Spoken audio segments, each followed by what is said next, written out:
So I'm out here in Washington in the middle of June, just doing a little bit of herbal recon, as my teacher Suzanne from Cedar Mountain Herb School likes to call it.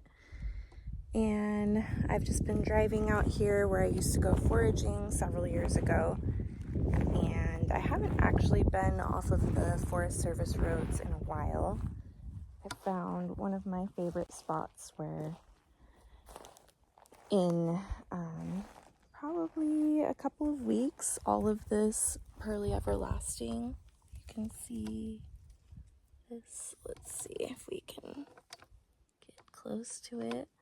All of these little green plants will be blooming beautiful white flowers that look kind of like hard-boiled eggs when they're fully bloomed, and actually this area gets just covered in them, but we're really high up, so down where I'm living at about 1,000 feet above sea level, they've already started blooming. And I did see a sign on the side of the road coming up here, just a little white piece of paper on a milepost with no markings left on it, that they had sprayed pesticides up here, just in about a 1 mile range, so the sign said, but I wouldn't totally trust that all of the signs are still up where they have sprayed, so I never like to just forage right on the side of the road because of that, because they're doing a lot of work up here to restore the road, and this view is just incredible. One of my favorite spots to stop for a view. And yeah, so just kind of seeing what's going on up here at this level. A lot of the things that are up here have already started blooming down below.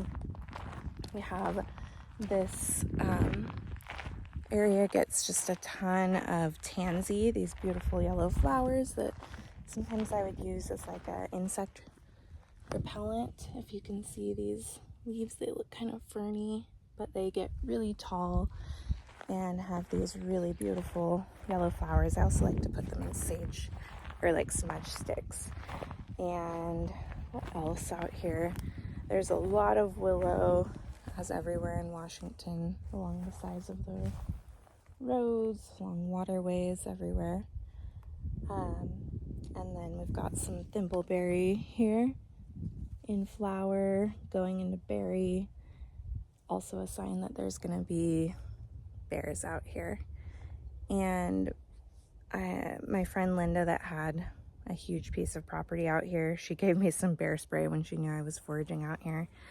And when I would stay at her house, we would definitely see a lot of bears just coming right up to their house. So just stopping along the way, I think I might go a little lower and see if I can find some berries to pick. So it's June in Washington, and I'm in one of my favorite forests to forage in on the west side of the Cascades. And I just had to stop to pick some of these beautiful salmonberries here.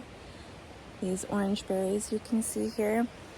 I don't think that they're everybody's favorite, and you don't find them used in culinary or in like restaurants very much because really they don't last that long in transport. They're kind of like raspberries, but different flavor. They, ironically, the ones that are more red seem to be more bitter and bland to me, but the orange ones are really like juicy and ripe. And I have my little foraging bag here with my bug spray and my berries in it. And I would suggest to get more of a flat container to harvest them into because they are really delicate and they can get kind of crushed easily. So you can see the array of colors here. They're just beautiful. And I've been picking for about 30-45 minutes, and I've probably eaten at least half of them. So I have to stop and just pick them. I'm going to take them home and make maybe an oxymel or a syrup for cocktails.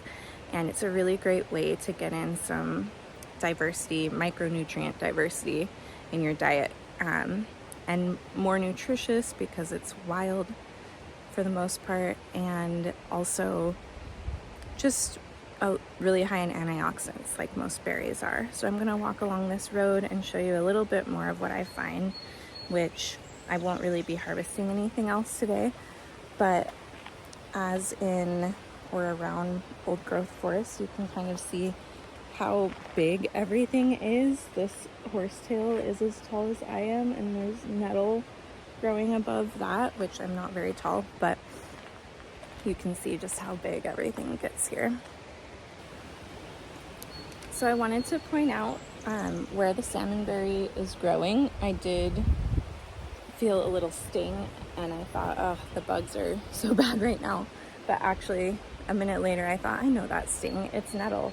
And right here, you can see there's so much nettle growing in amongst the salmonberry. So that's one thing to watch out for.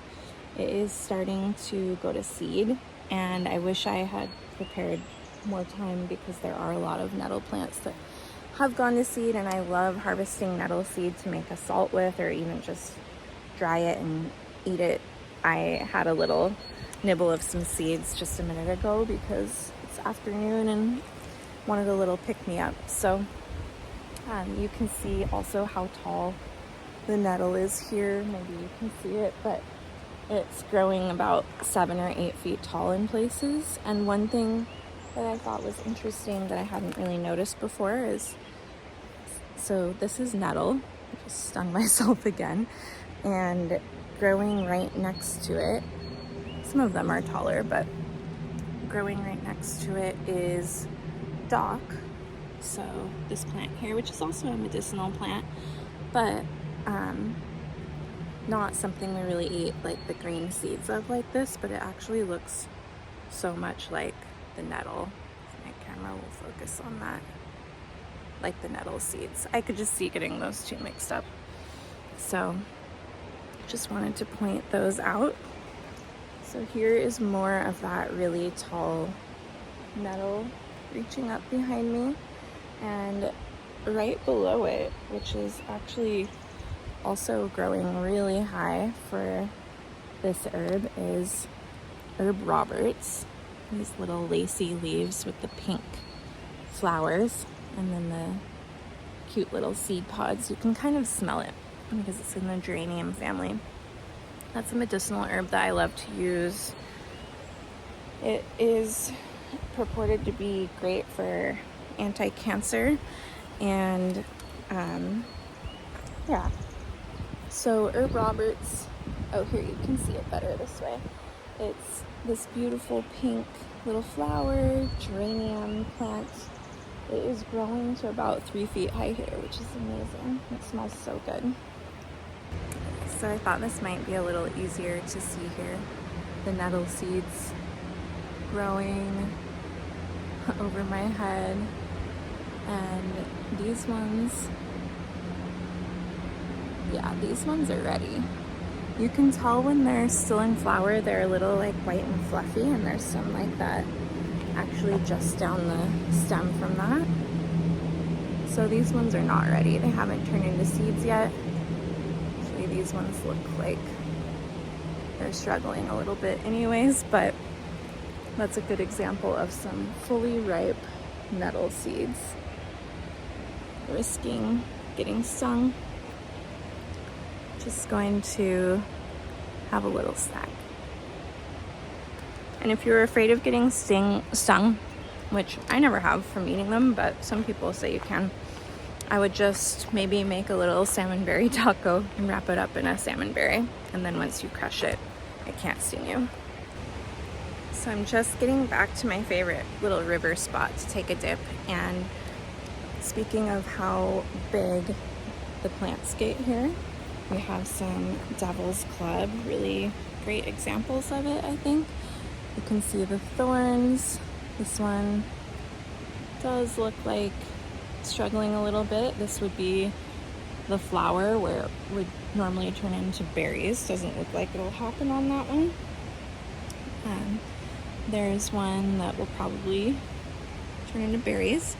Even the undersides of the leaves are spiny, and this is something you really don't want to mess around with, getting sliver from. They splinter off if you get a sliver of one of those thorns. But look how tall these are. I don't know if I can really show, but this one is about 9 feet tall, and then going back here, some of them are probably about 12 to 14 feet tall, which is just amazing. There's a huge stand right here, and this is the first time I've ever seen them coming all the way out to the road, or this many of them all the way out to the road, which I love to see because I've been coming to this spot for about 10 years now, so it looks like they're thriving.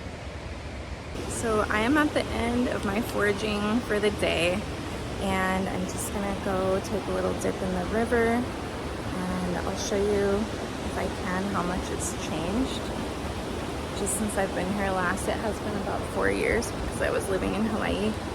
And yeah, there are some huge trees in the river. There was a huge storm this winter which knocked over a lot of trees and a huge flood.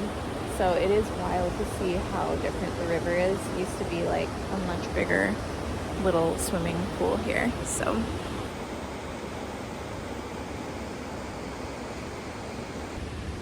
So with the flood, I was kind of concerned about this sweet little patch of Prunella vulgaris, or self-heal, and I'm so happy to say it's still here, so we can take a look at it, what it looks like before it blooms. Maybe you can see that, this little plant right here. So these little flowers will have little purple petals really soon. And this is an area that I don't harvest from for that plant because though it's been here, I've seen it here for years, it's just not very big, and I hope one day it will be. So this is the beach, and there's a couple sunny spots here, and then it's surrounded by beautiful, huge Devil's Club. So it feels really safe and protected here. Reference the size of my head next to this leaf. They are humongous.